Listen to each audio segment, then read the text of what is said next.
नमस्कार साथियों, आपका अपने YouTube चैनल लक्ष्य कोचिंग क्लासेज में स्वागत है। हम लोग रस पढ़ रहे थे, तो आज उसी के आगे पढ़ेंगे। देखिए, रस में आज हम लोग पढ़ेंगे क्या है, संचारी भाव। क्या पढ़ेंगे? संचारी भाव। देखिए, संचारी भाव क्या होता है ना, संचारी भाव। ये आज रस की कौन सी क्लास है? आज रस की दूसरी क्लास है। इसके पहले क्लास ऑलरेडी हो चुकी है रस की। ठीक, तो आज हम लोग पढ़ रहे हैं संचारी भाव। अब देखिए, संचारी भाव क्या होता है। संचारी भाव, जो भाव क्या है, हृदय में तीव्र गति से आए। क्या है? जो भाव हमारे हृदय में तीव्र गति से आए या जन्मे और उससे भी तीव्र गति से क्या है, समाप्त हो जाए, तो उसे हम क्या कहते हैं? संचारी भाव कहते हैं। क्या कहते हैं? संचारी भाव कहते हैं। जो भाव अति तीव्र गति से, जो भाव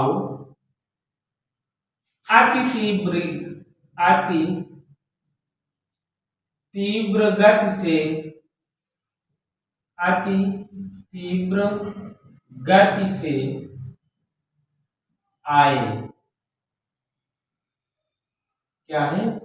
जो भाव अति तीव्र गति से आए। क्या है? जो भाव अति तीव्र गति से हृदय में आए। हृदय में गति से हृदय में आए, हृदय में आए और उससे तीव्र गति से। क्या है? जितनी गति से आया और उससे भी अधिक तीव्र गति से। क्या है? उससे अधिक तीव्र गति से, उससे अधिक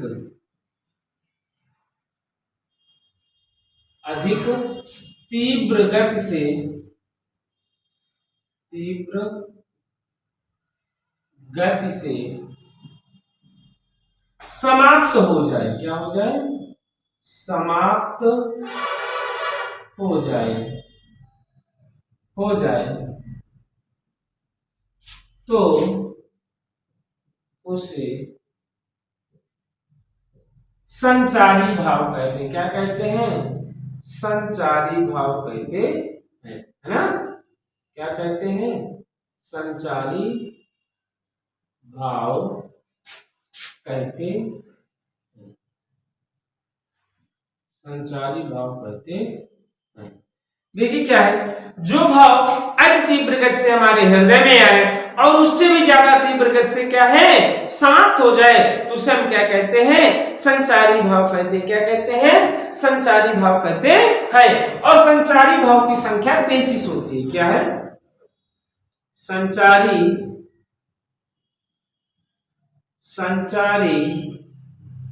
भावों की संख्या 33 होती है। कितनी होती है? 33 होती है। संचारी भाव की संख्या कितनी होती है? 33 होती है। कितनी होती है? 33 होती है।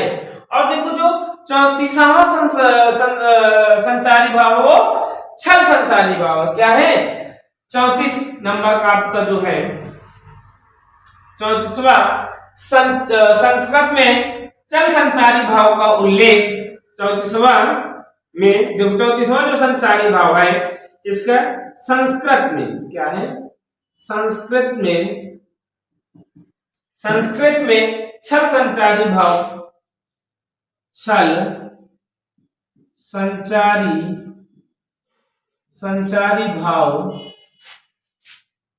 का उल्लेख 34वां कौन सा है? छल संचारी भाव। और छल संचारी भाव का उल्लेख संस्कृत में किसने किया है? भावदत्त मिश्र ने। क्या है? उल्लेख भावदत्त मिश्र ने रसमंजरी नामक पुस्तक में किया। क्या है? मिश्र ने अपने रसमंजरी, क्या है? रसमंजरी नामक पुस्तक में किया, क्या है, नामक पुस्तक में किया, पुस्तक में किया। समझ रहे हैं ना?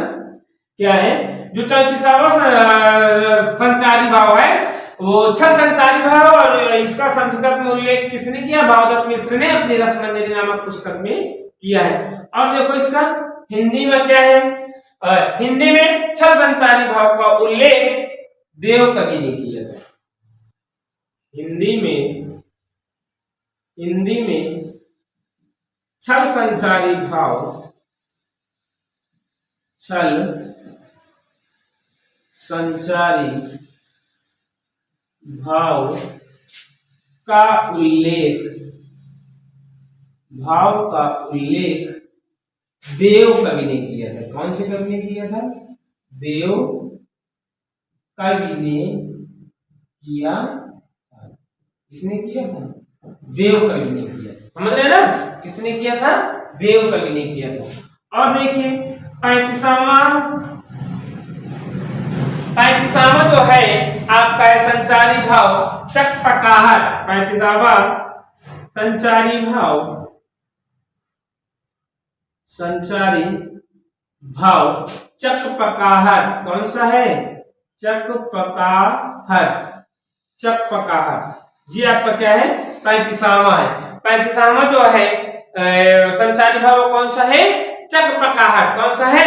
चकपकाहट को रामचंद्र शुक्ल ने दिया। क्या है? को रामचंद्र शुक्ल ने दिया, रामचंद्र शुक्ल ने दिया। ठीक, चकपकाहट को किसने दिया है? रामचंद्र शुक्ल ने दिया है। ठीक, ये है जो कितने हो गए? 35 संचारी भाव आपके हो गए। अब देखिए क्या है? अस्थाई भाव। क्या है? अगला है आपका चौथा नंबर आपका जो है अस्थाई भाव। क्या है? अस्थाई भाव। इतना समझ में आया ना? अस्थाई भाव। अब देखिए अस्थाई भाव क्या होता है? अस्थाई भाव होता क्या है? हम लोग अस्थाई भाव जानेंगे कि अस्थाई भाव क्या होता है। जब कोई भाव मनुष्य के हृदय में जागृता व अर्ध जागृता अवस्था में विद्यमान रहे तो उसे हम क्या कहते हैं? अस्थाई भाव कहते हैं। क्या कहते हैं?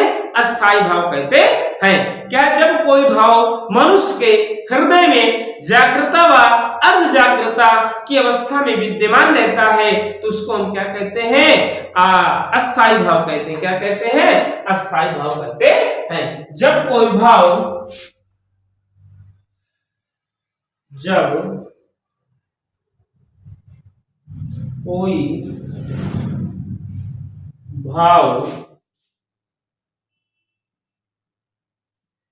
मनुष्य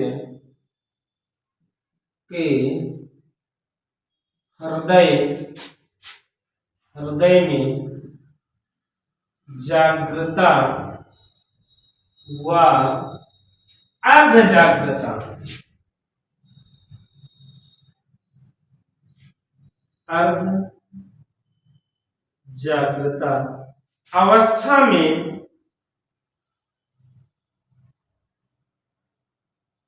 अवस्था में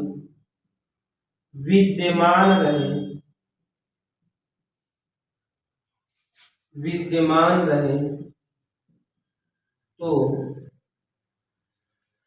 उसे अस्थाई भाव कहते हैं। क्या कहते हैं? अस्थाई भाव। क्या कहते हैं? अस्थाई भाव कहते हैं। क्या कहते हैं? अस्थाई भाव कहते हैं। क्या है? जब कोई भाव मनुष्य के हृदय में जागृता व अर्ध जागृता की अवस्था में विद्यमान रहता है तो उसको हम क्या कहते हैं? अस्थाई भाव कहते हैं। क्या कहते हैं? अस्थाई भाव कहते हैं। और अस्थाई भावों की संख्या भरत मुनि ने अस्थाई भावों की संख्या 8 मानी। क्या है? भरत मुनि ने अस्थाई भावों की संख्या, अस्थाई भावों की संख्या 8 मानी। कितनी मानी है? 8 मानी क्या है? भरत मुनि ने अस्थाई भावों की संख्या कितनी मानी है?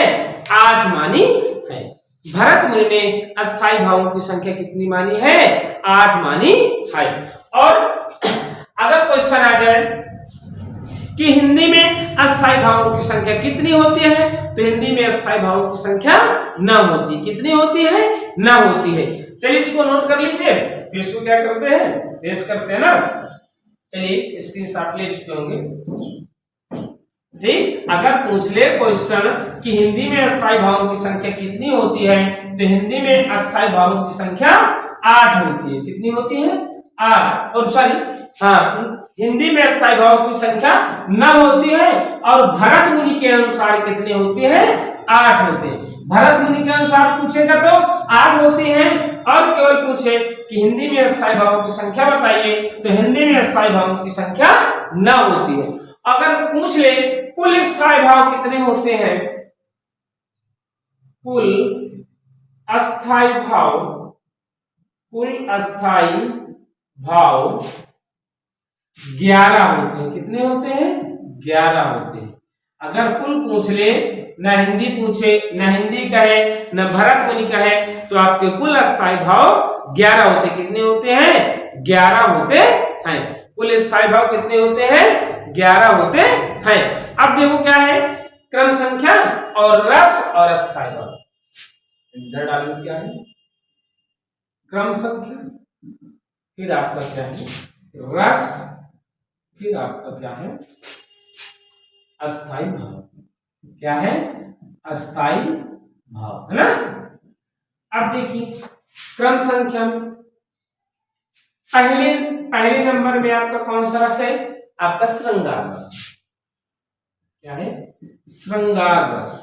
अब देखिए श्रृंगार रस का अस्थाई भाव होता है रति, श्रृंगार रस का अस्थाई भाव होता है रति। और अगला नंबर आपका है हास्य, हास्य रस का, हास्य रस का अस्थाई भाव होता है हास्य। हास्य रस का क्या होता है? हास्य होता है। करुण नंबर 3 में आपको होता है करुण रस, करुण रस। और करुण रस का अस्थाई भाव होता है शोक, करुण रस का अस्थाई भाव होता है शोक। करुण रस का क्या होता है? शोक। और आपका नंबर 4 में होता है वीर रस। क्या है? वीर रस। और वीर रस का अस्थाई भाव क्या होता है? उत्साह होता है। क्या होता है? उत्साह। वीर रस का क्या होता है? आपका उत्साह होता है। और आपका रौद्र नंबर 5 में आपका होता है रौद्र रस। क्या होता है? रौद्र रस। रौद्र रस का होता है अस्थाई भाव आपका क्रोध। क्या होता है? क्रोध। रौद्र रस का आपका अस्थाई भाव होता है क्रोध। और आपका होता है भयानक रस। क्या होता है? भयानक, भयानक रस। और आपका भयानक रस का होता है आपका भय। अस्थाई भाव क्या होता है? भय। भयानक रस का अस्थाई भाव आपका होता है भय। और आपका होता है विभत्स नंबर 7 में आपका होता है विभत्स रस। क्या होता है? विभत्स रस। और इसका जो अस्थाई भाव आपको होता है जुगुप्सा। क्या होता है? जुगुप्सा ना।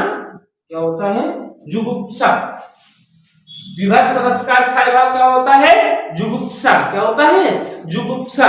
और अद्भुत का होता है आपका है 8वां नंबर आपका अद्भुत रस। क्या है? अद्भुत। अद्भुत रस का आपका अस्थाई भाव होता है आश्चर्य। क्या होता है? आश्चर्य। अद्भुत का क्या होता है? आश्चर्य होता है। और आपका शांत रस आपको क्या है? 9वां आपको होता है शांत रस। क्या होता है? शांत। शांत रस का जो अस्थाई भाव होता है निर्वेद होता है। क्या होता है? निर्वेद। शांत रस का क्या होता है? निर्वेद होता है। क्या होता है? निर्वेद होता है। देखो क्या है, क्या है, निर्वेद। अब देखो क्या, श्रृंगार रस का रति होता है अस्थाई भाव, हास्य रस का हास होता है, करुण रस का शोक होता है, वीर रस का उत्साह होता है, रौद्र रस का क्रोध होता है, भयानक रस का भय होता है, विभत्स रस का जुगुप्सा होता है, अद्भुत रस का आश्चर्य होता है, शांत रस का निर्वेद होता है। क्या होता है, शांत रस का निर्वेद होता है। और देखिए जो ये आठों रस हैं, ये आठों जो रस हैं, ये क्या है, आठों रस। इन आठों रस को किसने दिया है, इन आठों रसों को भरत मुनि ने दिया है। इन आठों रस को कहा है, आठों रसों को भरत मुनि ने दिया है। किसने दिया है, भरत मुनि ने दिया है। ठीक, ये जो आठों रस हैं इनको किसने दिया है, भरत मुनि ने दिया है। क्या है, भरत मुनि ने दिया है। और शांत रस को, ये जो शांत रस है, शांत रस को उद्भट महोदय ने दिया है। क्या है, उद्भट महोदय ने दिया है। कौन, किसने दिया है, उद्भट महोदय जी ने दिया, उद्भट महोदय ने दिया है। शांत रस को किसने दिया है, उद्भट महोदय ने दिया है। किसने दिया है, उद्भट महोदय। और शांत रस को आपके क्या है, शांतो एको रसा, शांतो एको रसा, ये किसने कहा है, आपके मम्मट ने कहा है। क्या कहा है, मम्मट ने कहा है। शांतो एको रसा आपको किसने कहा है, मम्मट ने कहा है। क्या कहा है, शांतो एको रसो, मम्मट ने कहा है। और आपका वात्सल्य, चलिए इसको इरेज कर देते, क्या है, इरेज करते। चलिए स्क्रीनशॉट ले लीजिए, इसको इरेज करके आगे बढ़ते ना। आप लोग क्या है, नोट्स बनाते रहिए। अगर नोट्स नहीं बनाएंगे तो फिर आपको क्या है, दिक्कत होगी। तो आप लोग क्या है, साथ में आप लोग नोट्स भी बनाते रहिए, ठीक, जिससे आपको क्या होगा, रिवीजन करने में क्या होगी, आसानी होगी और कम समय में आप क्या है, अच्छे से रिवाइज कर सकते हैं। जैसे देखिए 10वां रस, 10वां जो है आपका है वात्सल्य। क्या है, वात्सल्य। अब देखिए वात्सल्य, वात्सल्य को किसने दिया है, वात्सल्य का क्या होता है, अस्थाई भाव, अत्यल्प प्रेम। क्या होता है, अपत्य प्रेम। क्या होता है, अपत्य प्रेम। और इसको दिया किसने है, वात्सल्य का अस्थाई भाव होता है आपका अपत्य प्रेम। और इसको दिया किसने है, पंडित विश्वनाथ। किसने दिया है, पंडित विश्वनाथ। किसने दिया है, पंडित विश्वनाथ ने दिया है। किसने दिया है, पंडित विश्वनाथ ने दिया है। और अगला है 13वां रस आपका है भक्ति रस। क्या है, भक्ति रस। इसका अस्थाई भाव होता है भगवत प्रेम। क्या होता है, भगवत प्रेम। और इसको किसने दिया है, इसको आपने दिया है, इसका रूप जो दिया है गोस्वामी, रूप गोस्वामी। इसको किसने दिया है, रूप गोस्वामी। किसने दिया है, रूप गोस्वामी जी ने इसको दिया है। ठीक, अब हम लोग आगे हेडिंग डालते हैं। नंबर 1 में आप लोग हेडिंग डालेंगे, क्या है, श्रृंगार रस। क्या है, श्रृंगार रस। क्या होता है, श्रृंगार रस। अब देखिए नंबर 1 में हम लोग क्या है, श्रृंगार रस पढ़ेंगे। क्या होता है, श्रृंगार रस क्या होता है। अब देखिए श्रृंगार रस होता क्या है, श्रृंगार रस क्या होता है, श्रृंग धातु से, जो श्रृंगार है क्या है, श्रृंग धातु से बना होता है। कौन सी धातु से बना होता है, श्रृंग धातु से बना होता है। श्रृंग धातु से बना होता है, बना होता है या बना है, श्रृंग धातु से बना है। ठीक, क्या है, श्रृंगार रस के श्रृंग धातु से बना है, जिसका अर्थ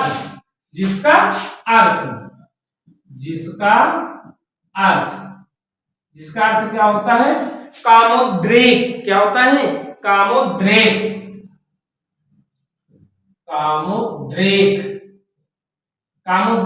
अर्थात क्या होता है, उत्तेजना। क्या होता है, उत्तेजना आप लोग कह सकते हैं। कामोद्रेक अर्थात क्या हो जाता है, उत्तेजना। और श्रृंगार रस 2 प्रकार के होते, क्या होते हैं, श्रृंगार रस, श्रृंगार रस दो प्रकार के होते हैं। कितने प्रकार के होते हैं? दो प्रकार के होते हैं। श्रृंगार रस कितने प्रकार के होते हैं?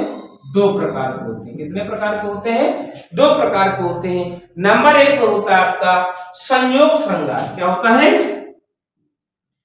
संयोग, संयोग श्रृंगार क्या होता है? संयोग श्रृंगार। आपका फिर नंबर दो में होता है वियोग श्रृंगार। क्या होता है? वियोग श्रृंगार। क्या होता है? वियोग श्रृंगार ना। क्या होता है? वियोग श्रृंगार। संयोग सम प्लस भोग। संयोग का मतलब होता है समभोग, और समभोग क्या होता है? सम प्लस भोग। क्या होता है? सम प्लस भोग। और वियोग का क्या होता है? विप्रलंब। क्या होता है? विप्रलंब, विप्रलंब अर्थात विप्र, विप्र प्लस लंब से मिलकर के बना होता है विप्र प्लस लंब। क्या होता है? विप्र प्लस लंब, है ना। क्या होता है? विप्र प्लस लंब। अब देखिए हम लोग क्या है? संयोग श्रृंगार पढ़ेंगे। क्या पढ़ेंगे? संयोग श्रृंगार। हेडिंग डालते हैं हम लोग संयोग श्रृंगार, है ना। अब देखिए संयोग श्रृंगार। अब देखिए संयोग श्रृंगार। अब देखिए नाम से ही पता चल रहा है कि संयोग श्रृंगार क्या होता है ना। जहां पर क्या है? नायक नायिका का क्या हो जाता है? मिलन होता है। क्या होता है? मिलन होता है। पति पत्नी का मिलन होता है। तो यहाँ पर कौन सा होता है? श्रृंगार, संयोग श्रृंगार होता है। क्या होता है? संयोग श्रृंगार होता है। जब किसी काव्य की पंक्ति में,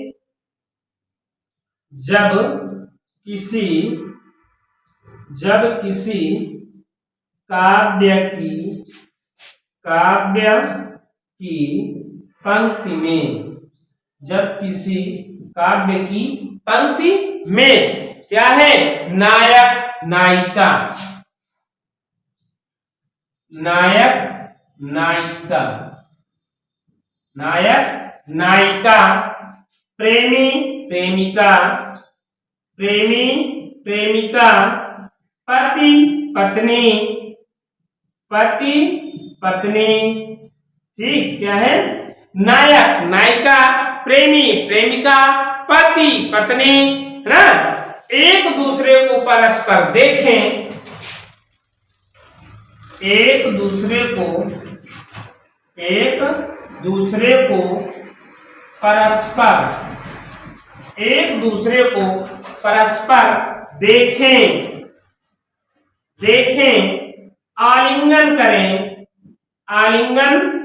करें, एक दूसरे को देखें, आलिंगन करें, व रति क्रिया करें, तो वहां संयोग श्रृंगार होता है। क्या होता है? संयोग श्रृंगार रस होता है या संयोग श्रृंगार होता है। फिर से सुन लो, क्या है? कि जहां पर नायक नायिका, पति पत्नी, प्रेमी प्रेमिका, क्या है? नायक नायिका, पति पत्नी, प्रेमी प्रेमिका एक दूसरे को परस्पर देखें, आलिंगन करें और रति क्रिया करें, तो वहां पर कौन सा रस होता है? संयोग श्रृंगार रहता है। क्या होता है? संयोग श्रृंगार रहता है। या इसको थोड़ा सा देखो क्या है, और देख सकते हैं क्या है कि जहां पर क्या है? आलिंगन करें या रति क्रिया में क्या रहे? लीन रहे। रति क्रिया में क्या रहे? लीन रहे ना। तो रति क्रिया में लीन रहेंगे तो वहां पर कौन सा श्रृंगार होता है? संयोग श्रृंगार। या थोड़ा सा देखो, रति क्रिया, रुक चलो थोड़ा सा अच्छा हो। रति क्रिया। फिर इसको थोड़ा सा क्या करते हैं? इरेज़ी करते, इसको नोट तो हो ही गया होगा ना।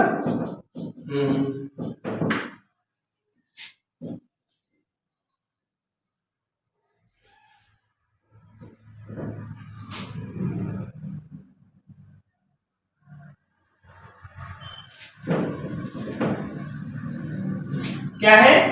रति क्रिया में लीन रहे। क्या रहे? लीन रहें तो ऐसी अवस्था में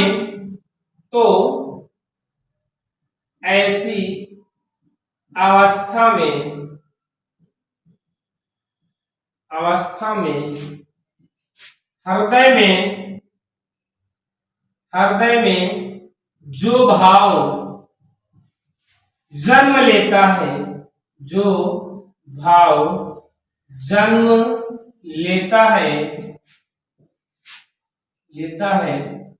उसे संयोग श्रृंगार कहते हैं। क्या कहते हैं?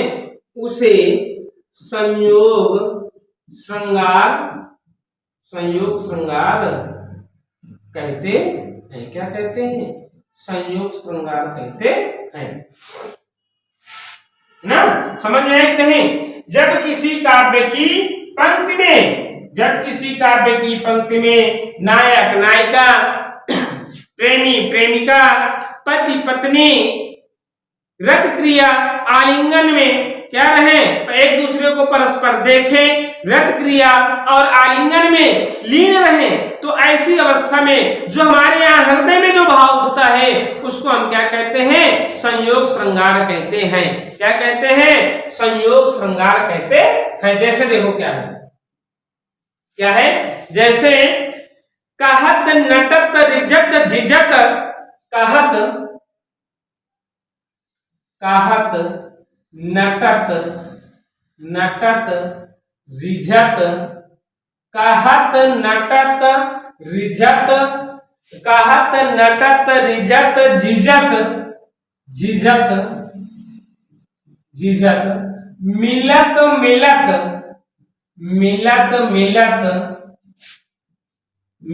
मिलत लजिया। क्या है? कहत नटत रिजत झिझत मिलत लजिया। भरे भुवन में क्या है? भरे भुवन में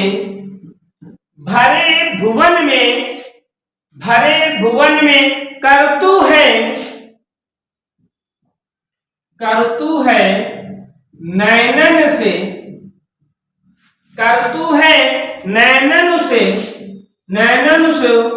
नैनन सो हो बात।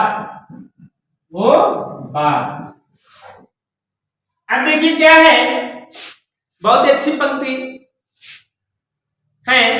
कहत नटत रिजत झिझत मिलत लजिया। अब भरे भुवन में करतु सो नैनन से हो बात।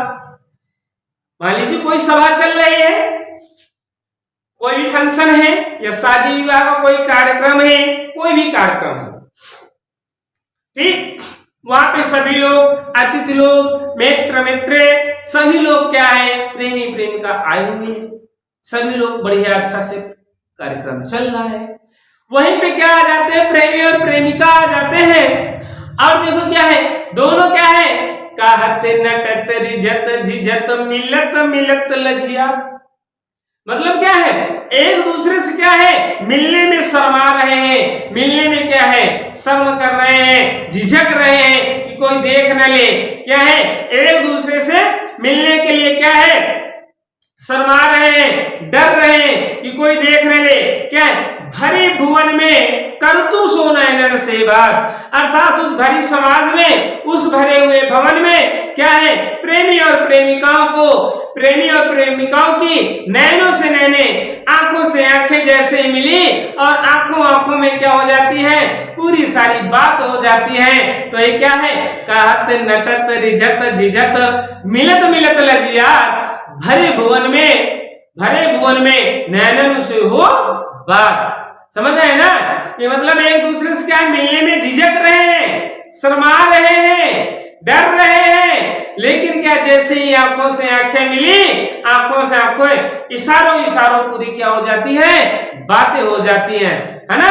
क्या हो जाते हैं? बातें क्या हो जाती है? इशारों पूरी बातें हो जाती हैं। समझ रहे हैं ना? अब देखिए क्या, जैसे दुल्हा श्री रघुनाथ बने दुल्ही श्री सुंदर मंदिर माही। दुल्हा श्री रघुनाथ बने दुल्ही श्री मंदिर माही, गावत गीत मिलई सब सुंदरी, गावही गीत मिलई सब सुंदरी, वेद जुबा जुरी विप्र पढ़ाई, राम का रूप निहारत जानकी, कंगन के नग की परछाई, ये तो सो सब सुधी भूल गई, करते करही पल टारत नहीं। देखो क्या है, दुल्हा बने श्री रघुनाथ, दूल्हा देखिए यहाँ पे राम जी की और जानकी की शादी की बात हो रही है कि दुल्हा बने श्री रघुनाथ और दुल्ही बनी दुल्ही से सुंदर माही, अर्थात दूल्हा श्री रघुनाथ बने और दुल्हन कौन बनी, दुल्हन कौन बनी, आपकी सुंदर सीता माही अर्थात जानकी माँ आपकी क्या है, से सुंदर सीता क्या होती है, दुल्हन बनती है। गावत गीत मिले सब सुंदरी, मतलब जब क्या है बारात अगवानी जब क्या है पहुंच जाती है तो वहां पे सभी सुंदरी क्या है गीत गाने लगती हैं, गीत गाती है, उधर गीत गा रहे हैं, इधर क्या है जो वेद जुबा जुरी विप्र पढ़ाई, इधर पंडित जी क्या कर रहे हैं, ओ मंगलाय मंगलाय कर रहे हैं ना, उधर क्या है वेदों का उच्चारण हो रहा है, इधर सब क्या है सुंदरी मिलकर के गीत गा रहे हैं। अब देखिए आगे क्या है, राम का रूप निहारत जानकी, राम का रूप निहारत जानकी, कंगन के नग की परछाई, क्या है कंगन, जो सीता क्या है कंगन पहने रहती है, उस कंगन में क्या है एक नग लगा होता है, नग में क्या एक नग में क्या है राम जी की परछाई आती है, तो क्या है राम जी की परछाई को उस नग में देखती रहती है, अर्थात वो बिल्कुल लीन हो जाती है। या तो सब सुधि भूल गई, कर टेक रही पलटारत नहीं, अर्थात ये तो सब कुछ भूल गई है, ये अपनी नजर ही नहीं टाल रहे हैं, अपनी नजर ही नहीं तोड़ रहे हैं, केवल राम का क्या है, राम के केवल प्रतिरूप अर्थात राम की प्रतिमा को अपने कंगन के नग में राम की परछाई को क्या है देखने में इतना लीन हो गए कि सब कुछ भूल गए। यहाँ पे कौन सा श्रृंगार है, संयोग श्रृंगार है, कौन सा श्रृंगार है, संयोग श्रृंगार है। तो चलिए हम लोग आगे चलते हैं, क्या है चलिए इसको नोट कर लीजिए, आगे हम लोग चलते हैं क्या है वियोग श्रृंगार में, क्या चलते हैं वियोग श्रृंगार में।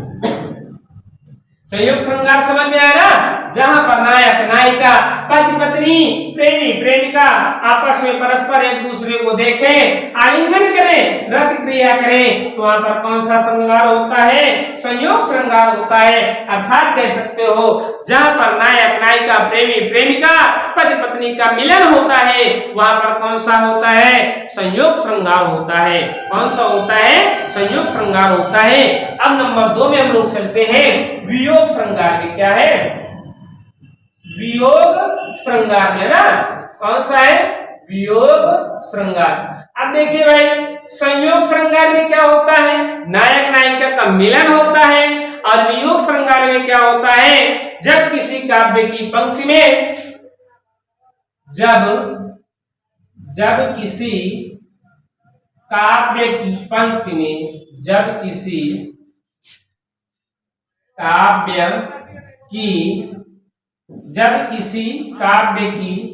पंक्ति में जब किसी काव्य की पंक्ति में नायक थोड़ा सिंक डाल लेना, कम हो गई है तब तक है। यदि आपको क्या है रस समझ में आ रहा बेहतरीन तरीके से, तो क्या करिए आप लोग लाइक करिए, अगर अभी तक लाइक नहीं किए हैं तो लाइक करिए, शेयर करिए, और कमेंट करके आप लोग जरूर बताया करिए कि यार क्लास आपको कैसी लगी है ना, कैसा प्रयास रहा। यदि आप लोग पहली बार जुड़े हैं हमसे तो क्या करिए चैनल को सब्सक्राइब कर लीजिए और बेल आइकन का बटन दबा दीजिए, जिससे सबसे पहले आपको क्या है हमारी क्लास का नोटिफिकेशन मिल सके ना। तो क्या है जब किसी काव्य की पंक्ति में नायक नायिका आपस में प्रेम तो करते हैं, नायक नायिका आपस में प्रेम तो करते हैं, मतलब क्या है नायक नायिका क्या होते हैं आपस में तो प्रेम करते हैं, ठीक, लेकिन परिस्थिति के कारण, परंतु किसी परिस्थिति के कारण या किसी कारणवश, किसी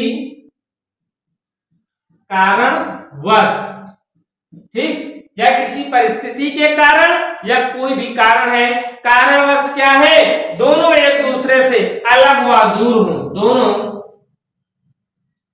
दोनों एक दूसरे से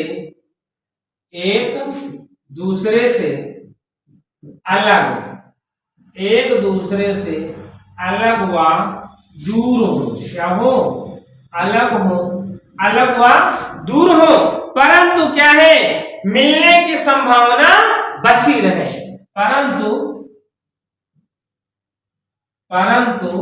मिलने की संभावना,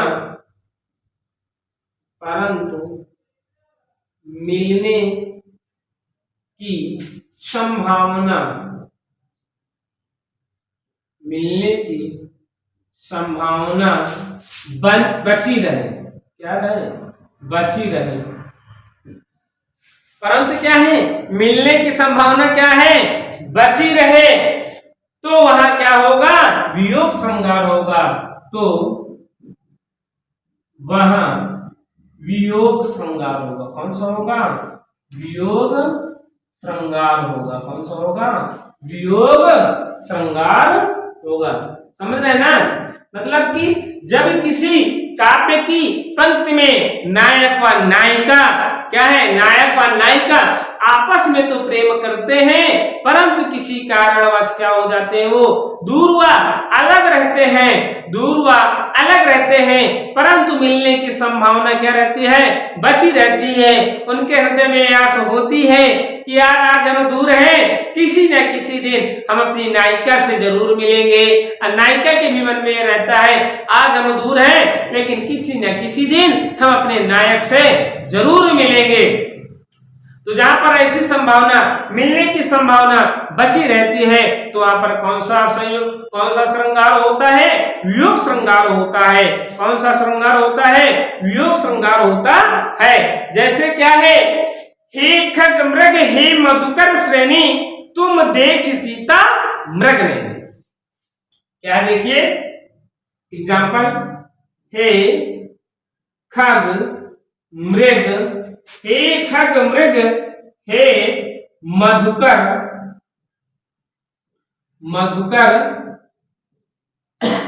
श्रेणी, तुम देख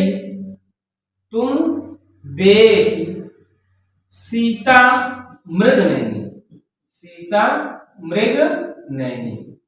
अब देखिए क्या है, तुम देख सीता मृग नैनी, हे खग मृग हे मधुकर श्रेणी, तुम देख सीता मृग नैनी। जब सीता जी को क्या है, रावण उठा ले जाता है, तब जब राम निकलते हैं, श्री राम और लक्ष्मण सीता की खोज में, तब वहीं पे कुटी से निकलते हुए, जैसे कुटी से निकलते हैं तो राम जी बोलते हैं, हे खग मृग हे मधुकर श्रेणी, तुम देखी सीता मृग नैनी। अर्थात हे पशु पक्षियों, हे पेड़ पौधे वनस्पतियों, हे हिरण, क्या तुम लोगों ने हमारी सीता को यहाँ देखा है कि कहीं जाते हुए देखा है? तो यहाँ पर कौन सा अलंकार, कौन सा रस है, वियोग श्रृंगार है। कौन सा है, वियोग श्रृंगार है। समझ रहे ना। मधुबन तुम कत रहत हरे, विरह वियोग श्याम सुंदर को ठाड़े क्यों ना जरे। और देखो क्या है, देखो तात बसंत सुहावा। अगला एग्जाम्पल क्या है, देखो तात बसंत सुहावा, देखो तात बसंत सुहावा, देखो तात बसंत सुहावा, प्रियाहीन मोहि उर उपजावा, प्रियाहीन मोहि उर उपजावा, ठीक। क्या है, देखम तात बसंत सुहावा प्रिया ही निमोहि उर उप जावा। ठीक, यहाँ पर भी आपको कौन सा श्रृंगार है, वियोग श्रृंगार है। कौन सा है, वियोग श्रृंगार है। तो आज की क्लास यहीं तक। यदि आप लोगों को आज की क्लास पसंद आए हो तो आप लोग लाइक करिए, शेयर करिए और कमेंट करके जरूर बताइए कि आपको क्लास कैसी लगी। फिर मिलते हैं रस्सी के अगले पार्ट में। तब तक खुश रहिए, मस्त रहिए, मुस्कुराते रहिए।